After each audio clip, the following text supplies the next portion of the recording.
Enchantée tout le monde, contente que vous soyez ici avec moi ce soir en ce 10 décembre. Aujourd'hui, on va parler des programmes de revenus, de supplément du revenu et les possibilités d'épargne. Donc, OK, bon, c'est correct. Je voulais juste avoir une petite idée à qui on avait affaire. Donc, moi, ça fait pas loin de 2 ans maintenant. Je pense que ça fait un petit peu plus que 2 ans que je travaille pour Finhandicap.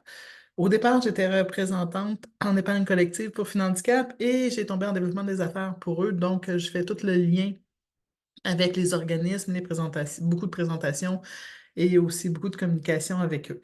À partir pour l'instant, Finhandicap, qu'est-ce que c'est? Qui sommes-nous? On est un cabinet de services financiers indépendant et spécialisé dans l'accompagnement des personnes en situation de handicap et leurs familles. Ça, c'est vraiment notre mandat. On existe là, depuis un petit bout de temps. Le fondateur, le fondateur est Guillaume Parent. Il est lui-même en situation de handicap. C'est sa photo et c'est sa petite fille à côté. Donc, en 2008-2009, Guillaume, il souhaitait ouvrir son propre REI parce qu'il travaillait dans des institutions financières. Puis ça, il a fait le tour. Il était très déçu du service proposé par les banques et les caisses. Puis en 2010, il s'est dit, ben, je vais créer Finhandicap. Dans le fond, c'est le premier cabinet financier spécialisé en REI, en sécurité financière pour les personnes en situation de handicap au Canada. Donc, on est vraiment les premiers à avoir créé ça. Puis, une de nos spécialités, c'est d'ouvrir des REI. On fait tous les autres comptes, mais on rouvre aussi des REI. Chez Finhandicap, il y a 3 piliers de service: la gestion de patrimoine, la sécurité financière, puis la communauté Finhandicap. Qu'est-ce que c'est la gestion de patrimoine? Ben, c'est tous les comptes qu'on gère, qu'on rouvre, REI, CDI, REER, CELIAP, REI. Service de planification financière adapté, successoral et de la gestion de fiducie. Un second avis sur les fonds qu'on a et les placements qu'on a fait, que ce soit pour les REI, de nous, nos enfants. On les fait. Sécurité financière, c'est de l'assurance.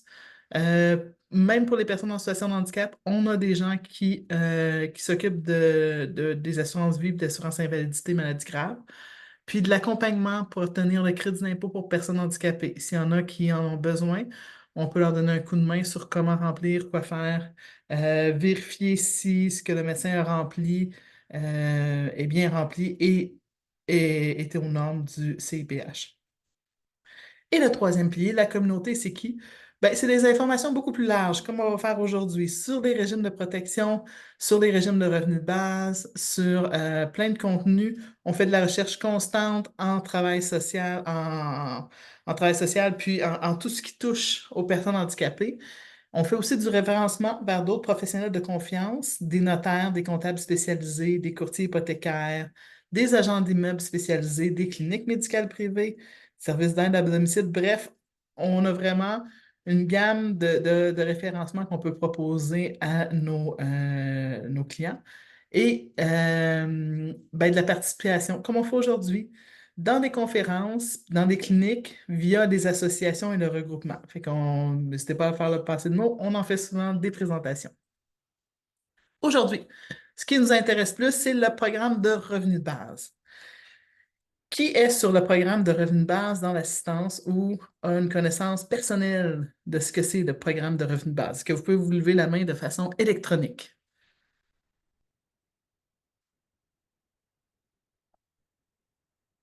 Catherine,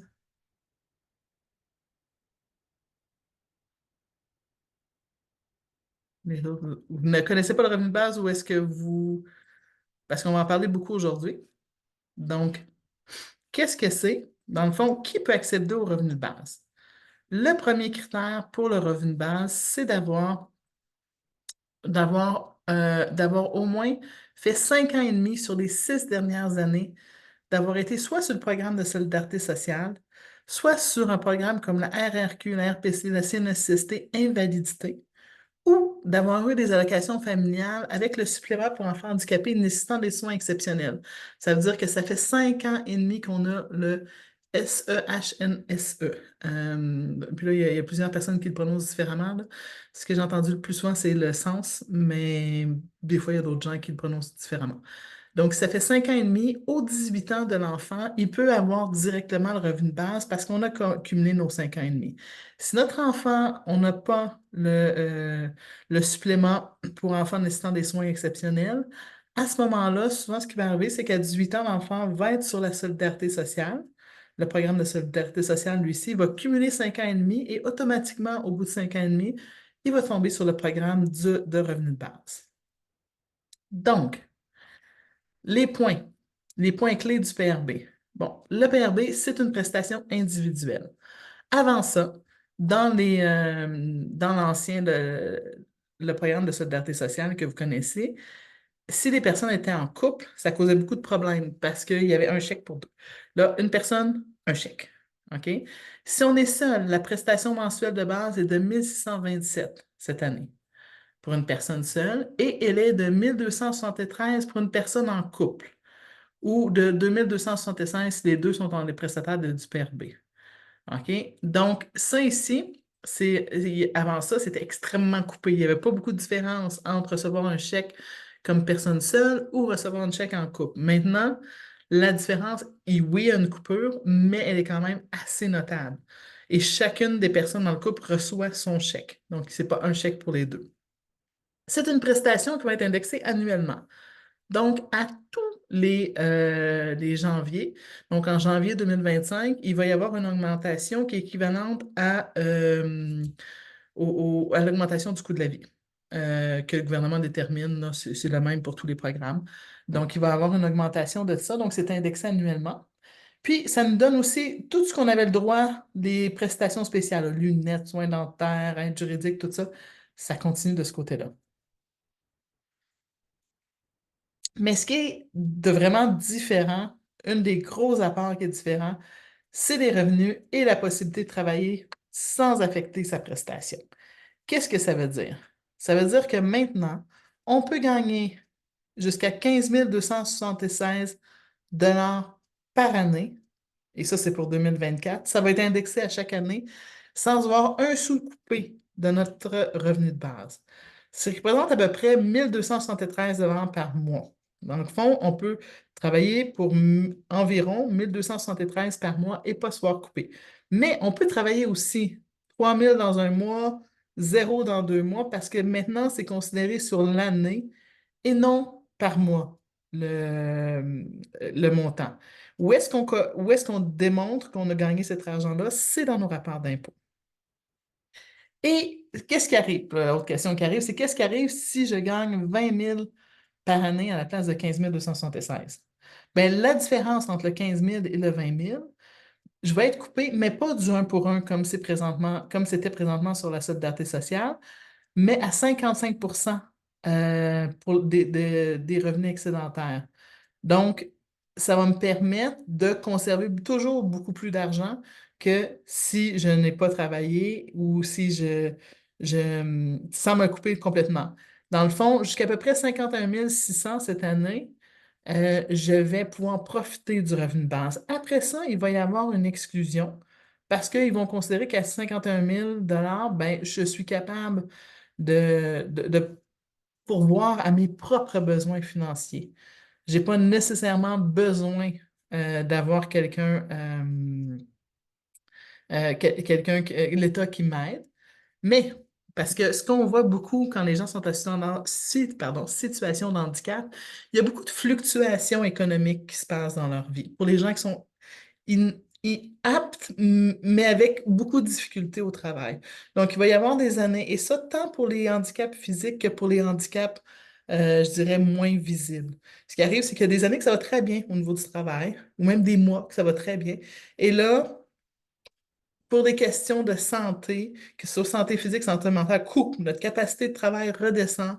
Et juste un exemple, puis il est très à l'aise que je nomme ça comme exemple, mais Guillaume Parent, le fondateur, il a la paralysie cérébrale.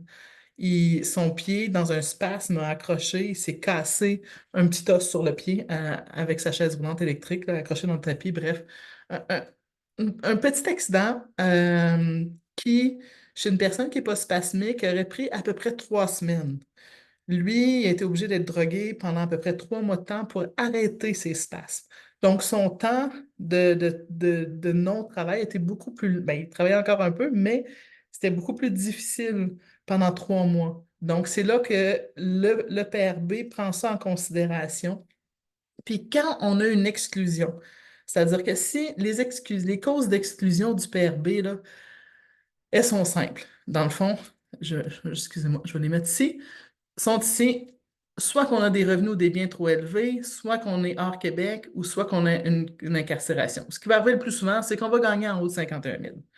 Dans un PRB, à ce moment-là, il y a une exclusion, mais l'année d'après, on a un problème physique et on gagne juste 20 000, on peut retourner directement sur le PRB sans refaire tout le parcours aide sociale, solidarité sociale, PRB pendant 5 ans et demi. C'est fini. Dans le fond, on fait le temps d'attente de 5 ans et demi sur la solidarité sociale, on le fait une fois et après ça, on peut toujours avoir un retour sur le revenu de base directement. Donc ça, c'est une nouveauté qui n'était pas là parce que présentement, si on est sur la solidarité sociale, et si on se met à travailler, puis on a une exclusion de programme pendant un certain temps, je pense qu'on a un an et demi, il faudrait que je vérifie exactement le temps, mais je n'ai plus de mémoire. À ce moment-là, il faut retourner sur l'aide sociale pour pouvoir reprendre après ça la solidarité sociale. Bref, c'est un gros combat. Puis ça devient comme très lourd. Ils ont enlevé cette règle-là, ce qui est très bien. Après ça, des paramètres moins contraignants. Nos revenus sont évalués une seule fois par année à l'aide de la déclaration du revenu. C'est extrêmement important pour les gens qui sont sur le revenu de base de faire la déclaration d'impôt. Si on ne fait pas sa déclaration d'impôt, on retombe sur la solidarité sociale. Il y a une exclusion de programme. Donc, vraiment, faire nos déclarations d'impôt dans les délais prévus, très important. Le montant de la prestation est réévalué et déterminé au mois de juillet. Dans le fond, on fait la déclaration d'impôt, puis au mois de juillet, c'est là qu'il détermine c'est de juillet en juillet, c'est quoi le montant de notre prestation. Puis, si on a des rentes d'invalidité de la CNSST, dans le fond, ils vont être comptabilisés. Mettons, on reçoit, je ne sais pas moi, 1 000 $ de rente d'invalidité, bien, on va recevoir le 600 pour le revenu, pour équivaloir au revenu de base, dans le fond, là. On ne recevra pas notre rente d'invalidité plus le revenu de base. Dans le fond, ils prennent tous les programmes, ils les mettent ensemble, puis là, ils comptabilisent mensuellement dans le fond, c'est ce que la CNESST nous donne, ce que nos rentes d'invalidité nous donnent pour ajuster les prestations de revenu de base. Ce que je vous disais, un changement de situation, on peut toujours demander de la réévaluation. Dans le fond, si on avait travaillé beaucoup, donc une petite coupure l'année d'après de notre revenu de base, parce qu'ils ont pris en considération que nous allons encore travailler l'année d'après, mais je ne sais pas moi, rendu quelques mois dans l'année, on perd notre emploi ou on est incapable de continuer à travailler, on peut demander une réévaluation sans attendre la fin de l'année. Fait que ça, je vous dirais que ça, c'est des gros critères au niveau là, des gros changements sur la prestation de revenu de base. Est-ce qu'ici, j'aurais des questions? Non. Bon, parfait. Donc, le revenu de base, là, c'est vraiment un gain pour les personnes en situation de handicap. C'est une nouveauté. On est un des rares pays à l'avoir. Puis c'est la possibilité de travailler tout en conservant un filet social. C'est quand même progressif. C'est quand même quelque chose qui ne se voit pas partout. C'est pas parfait, par contre. Là, j'ai mis, ça c'est un petit... Oui, Imali. Oui, désolée pour l'éclairage. En tout cas, bref, dans la première slide, il y avait comme, tu sais, les trois critères. Est-ce que il faut les avoir ou c'est un de chaque? J'ai Non, comme non. bien Bon, je saisi. revenais à la première slide, celle-là, là, sur le Ouais, revenu de base, dans le fond. Qui peut demander, c'est un de ces trois-là. un de chaque, pas les trois, là. Non, l'important, c'est d'avoir été 5 ans et demi sur 6 ans, sur les 6 dernières années, sur un de ces trois programmes-là. OK, C'est parfait. le temps. Le 5 ans et demi est très important. Parfait. Non, parce qu'on peut pas, c'est pas nécessairement quelqu'un n'a pas nécessairement le censé puis qui est sa solidarité sociale, là. C'est un des trois. Mhm. C'est un des trois. Parfait, Oui. merci. OK. Les points améliorés pour le futur dans ce revenu de base-là, puis on va en parler tout de suite. Bien, les personnes en situation de handicap qui travaillent à faible revenu sont toujours exclues du programme. Dans le fond, quelqu'un qui travaille à 15 000 par année, n'a pas reçu de solidarité sociale, pourrait bénéficier du revenu de base, mais n'est pas admissible encore. Ça, c'est encore une exclusion qui, peut-être dans les prochaines années, va s'en aller, on l'espère.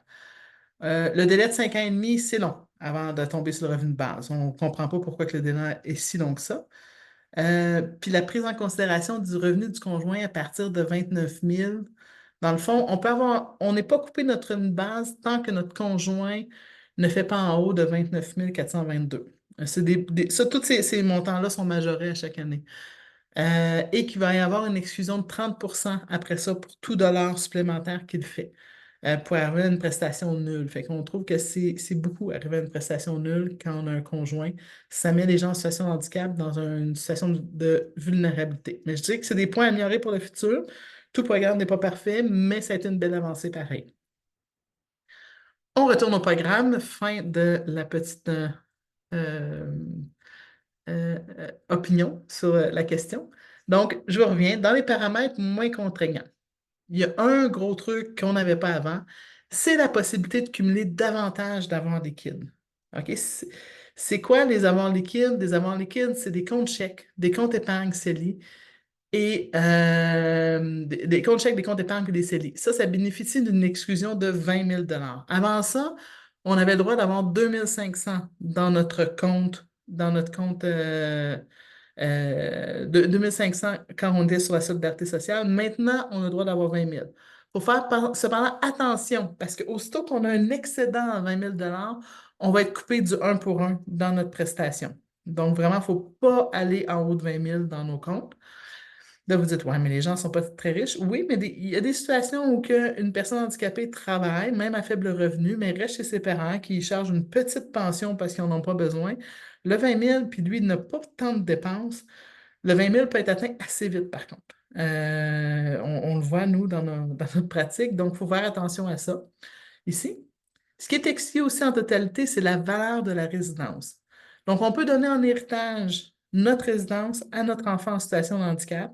S'il habite dedans, il y a 2 ans, dans le fond, s'il reçoit ça en héritage pour l'occuper. Sinon, elle devient comprise dans les biens de 500 000, les autres biens de 500 000. Donc, mais si on a un condo, une personne, même la personne a le droit de s'acheter elle-même une résidence principale et la valeur, elle peut avoir une résidence de 1 million. Si elle y habite, il n'y a pas de restriction à avoir une résidence sur le revenu de base. Les autres paramètres qui sont moins contraignants, c'est les non-liquides comptabilisés annuellement. Donc, les premiers 500 000 sont non comptabilisés. Donc, exemple, c'est des biens immobiliers, des REER, des montants qu'on a reçus pour atteinte à l'intégrité physique. Et on a aussi là-dedans tous les héritages qu'on peut recevoir. Donc, il y a un premier demi-million, 500 000, qui n'est pas comptabilisé pour avoir droit à notre revenu de base. Au-delà de ça, au-delà de 500 000, ben, il y a une coupure de 15 de tous les montants additionnels qui va s'appliquer au revenu de base. Euh, le REEI, le régime enregistré d'épargne invalidité, tous les actifs dans le REEI ne sont pas comptabilisés dans le revenu de base. Zéro.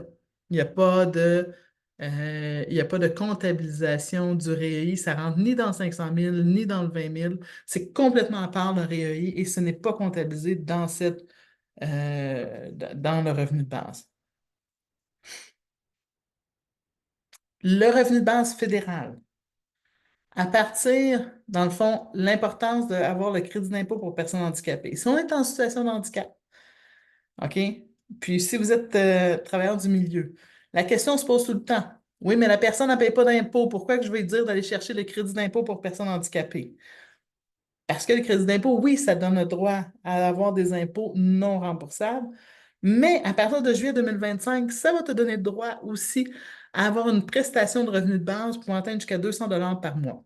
Bon, 200 par mois, ce n'est pas l'absolu, personne ne vit de ça, mais 200 par mois, si on a un revenu de base à 1625, ben ça fait quand même une différence sur ce qu'on achète à l'épicerie. Mais comment ils vont vérifier ça? C'est que si la personne a un crédit d'impôt pour personnes handicapées, très important d'aller le chercher pour toute personne qui a le droit. Et l'autre chose qu'on a avec le crédit d'impôt pour personnes handicapées, c'est la possibilité d'ouvrir un régime enregistré d'épargne invalidité.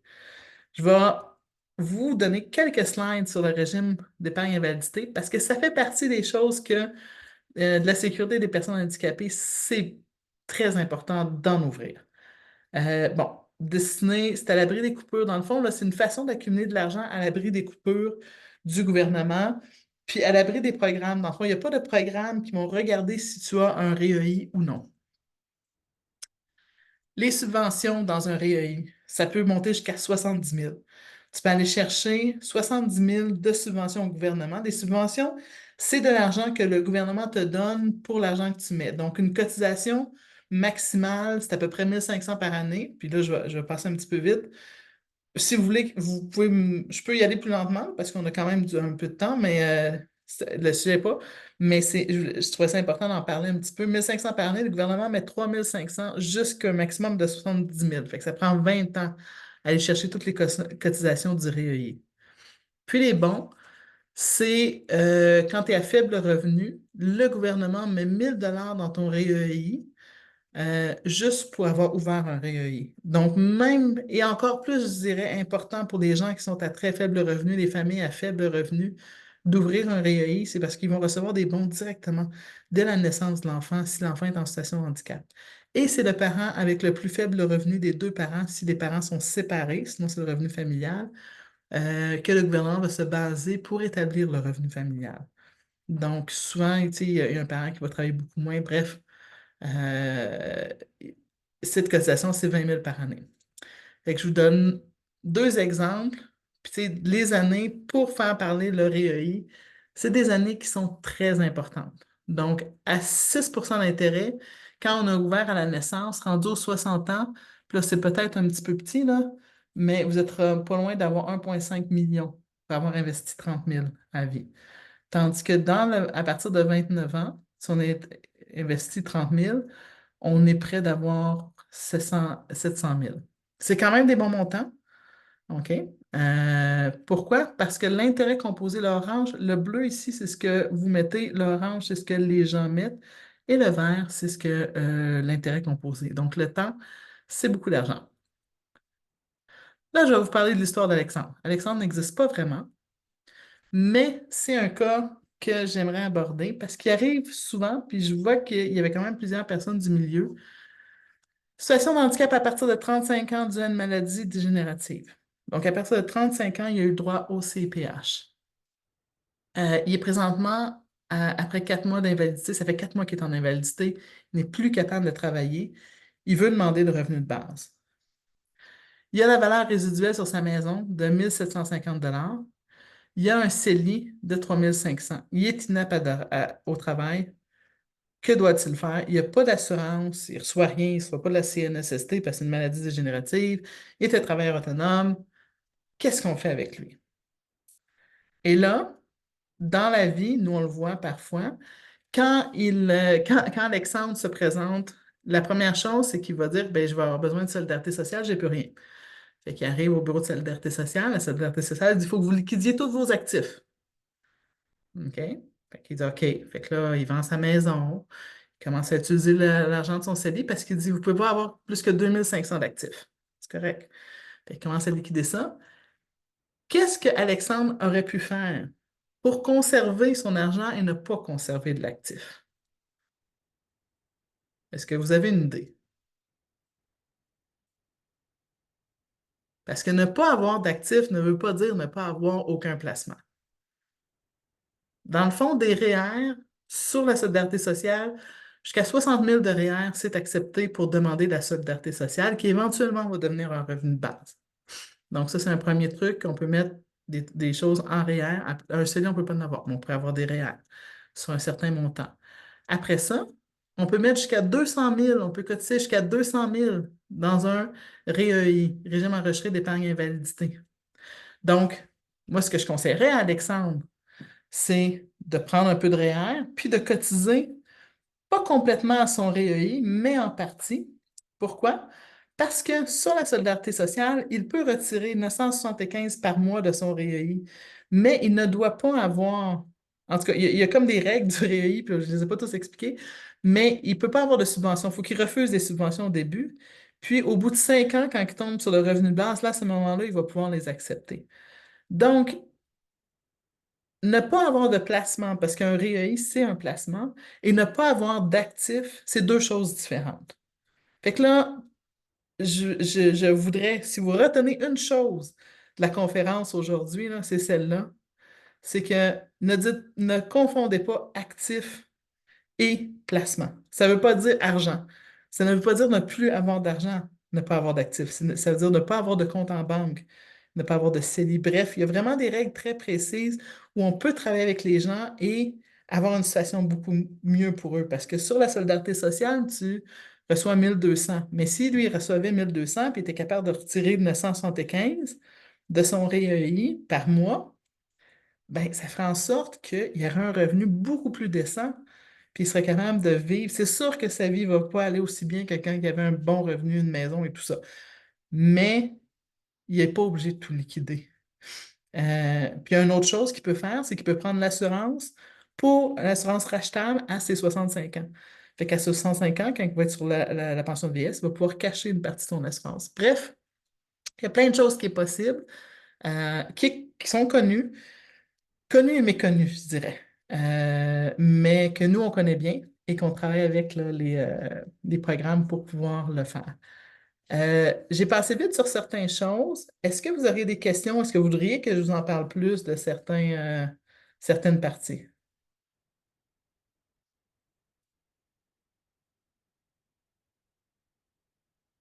Oui,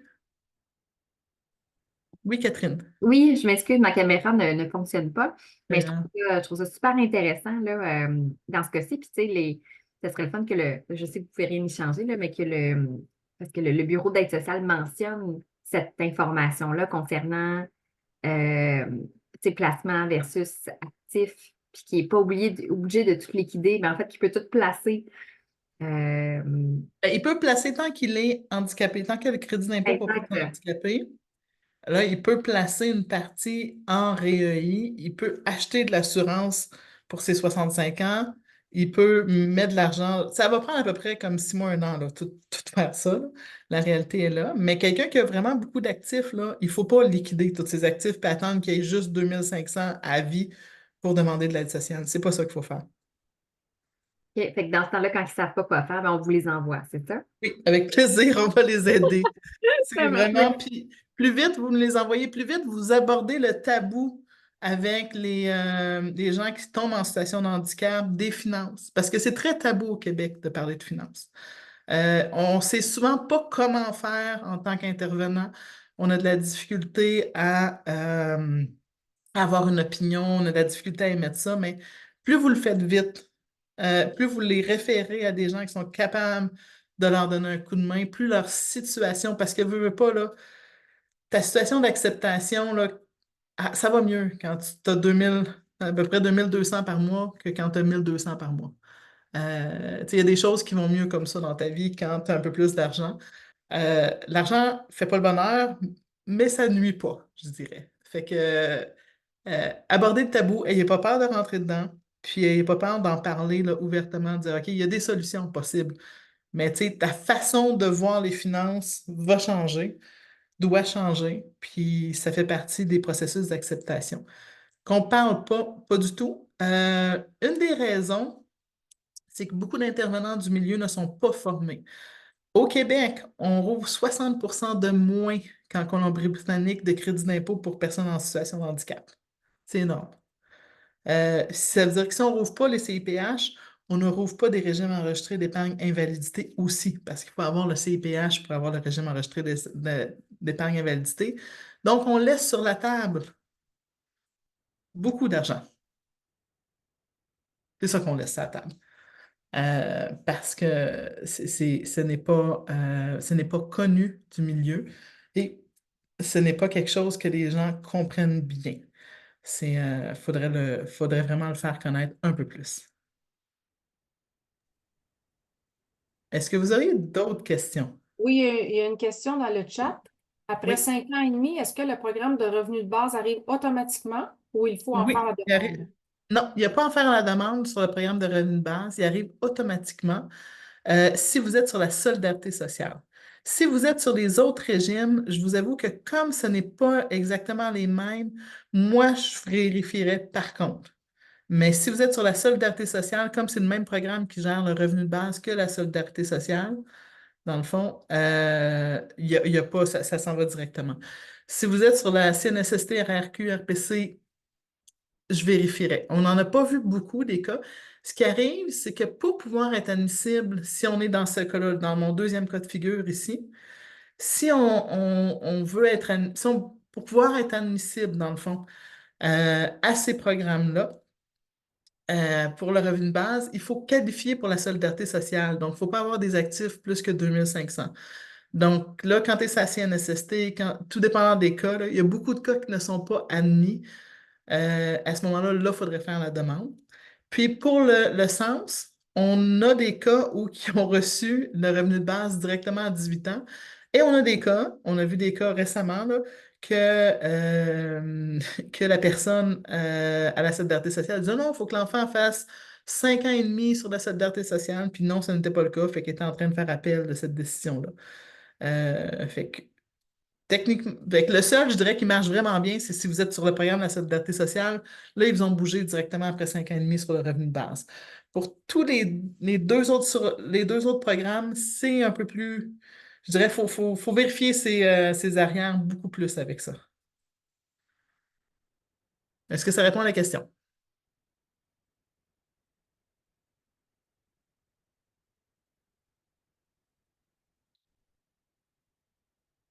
Oui, merci, ça a répondu à la question. Parfait. Est-ce qu'on a d'autres questions?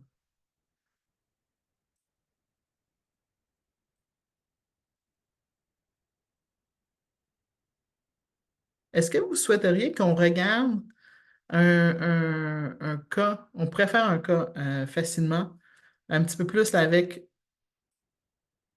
l'histoire d'Alexandre ou une autre histoire. Parce qu'en général, ce qui arrive sur les enfants, si vous comprenez bien, là, si vous avez un enfant handicapé en bas de 18 ans qui est inapte au travail, à 18 ans, il va tomber sur la solidarité sociale pendant 5 ans et demi. Et après ça, il va tomber sur le revenu de base. Dans les cas d'enfants, je dirais, puis là, je vais nommer des maladies, là, mais c'est pas avec des préjugés, mais c'est juste pour que vous compreniez bien. Euh, Quelqu'un qui est en autisme modéré, c'est-à-dire que c'est pas léger, c'est modéré. Il est capable d'avoir certaines prestations de travail, mais au niveau émotionnel, là, ça fait des vagues comme ça. Donc, c'est difficile. Déficience intellectuelle, modérée à légère. Souvent, les parents vont beaucoup pousser pour qu'ils soient indépendants. Souvent, les parents vont, à 18 ans, vont pas vouloir mettre ces enfants-là sur la solidarité sociale parce qu'ils se disent, non, non, non, il va être capable de travailler, on va le mettre indépendant à temps. Avec le revenu de base, puis là, il faut comprendre qu'il faut être 5 ans et demi sur la solidarité sociale avec des très bas revenus. Fait que moi, ce que je dis souvent à ces parents-là, c'est qu'à partir de 18 ans, vous avez 5 ans et demi à attendre avant qu'ils puissent vraiment travailler correctement pour le reste de ses jours. Puis être sur le revenu de base, c'est un filet social pour ces jeunes-là pour le reste de leur jour. Parce qu'ils vont pouvoir travailler, mais si à un moment donné, pour X raison, il n'y a pas de travail, ils ont une incapacité émotionnelle, coup que ça descend, ça va pouvoir remonter, puis ça va leur permettre d'avoir une stabilité financière tout au long de leur vie et avoir une vie beaucoup plus agréables au niveau de leurs dépenses puis de leurs capacités. Donc, ne pas hésiter à mettre un enfant sur la solidarité sociale, lui faire des projets de travail qui sont peut-être pas nécessairement rémunérés pendant les premières années, pendant les premiers 5 ans et demi, pour qu'après, dans 5 ans et demi plus tard, pour le reste de ses jours, il bénéficie du revenu de base et qu'il ait cette sécurité financière-là pour le reste de ses jours. Ce qui est un changement de paradigme avec ce qu'on avait avant, de dire, oh non, on va le rendre indépendant. Oui, je suis entièrement d'accord avec l'indépendance, mais la réalité, c'est qu'il va y avoir beaucoup de fluctuations souvent dans des cas comme ça, au niveau de l'apport monétaire. Dans les vies, nous, on le voit beaucoup. Donc, de régler ça, ces fluctuations-là, dès le départ, c'est souvent une très bonne suggestion. Est-ce que vous avez des commentaires là-dessus? Non. Bon. N'hésitez pas à prendre contact ou rendez-vous avec nous sur notre mail contact. On va vous envoyer aussi voyons, un lien pour une clinique financière. S'il y a des parents qui voudraient avoir plus d'informations, si vous êtes intervenant, vous pouvez aller puis vous voulez avoir des questions par rapport à ça, vous pouvez me parler directement. Ça va me faire plaisir de répondre. Je ne suis pas représentante. J'ai d'autres collègues qui sont représentants. Si vous êtes parent, vous voulez ouvrir des REI, vous voulez avoir des renseignements financiers, vous avez besoin d'aide pour le CPH, vous voulez faire vérifier, voir ce que vous avez fait avec le REI est correct, n'hésitez pas à prendre contact. On a une journée spéciale pour les parents de clinique financière qui va être ouverte bientôt. Fait que ça va me faire plaisir là, de vous accueillir.